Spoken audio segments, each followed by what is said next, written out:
updatean tayo data mga idol. Babayin kini Idol Lawrence, iti suspect iti panagtatakaw. Iti may sa panganaan, iti syudad Tilawag Apo ket nakimegdan. Wenno natiliw dan mga idol. Sige da, intern iti PNP Lawag. IFM News. IFM News.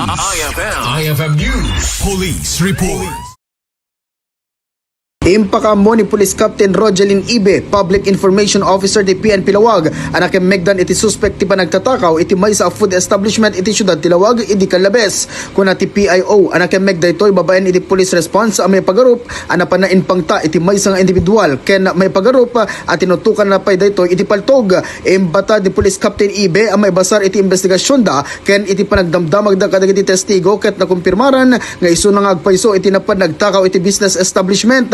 Namuan nga iti tawen 2010 ket natiliw daytoy a suspect iti kaso pakaseknan iti paltog ken iti tawen 2014 ket natiliwan daytoy iti maatap a droga ken iti laeng na minsan nakalman ket nagpositibo ti drug test iti nakemeg a suspect. Tiliw tayo dito suspect di kalman iti police response at babayin ka dito kapulisan tayo Tilawag ta adda iti report nga adda iti mang tretret nga isang tao nga mang tretret ken alleged nga nangyarwar iti paltog na ket tinutukan na dito yung victim.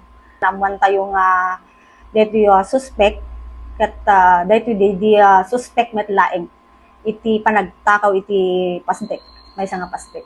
Alaan iti paltog ken alleged nga shabu ini naalaken ko na. Ket it turn out nga dito yung suspect ket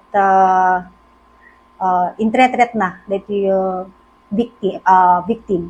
Gapo iti daytoy ket nakabantay dagiti kameng iti Philippine National Police kadagiti amin a business establishment iti syudad Tilawag. Para iti IFM News, Idol Lawrence Martinez, Tatak, Aremen.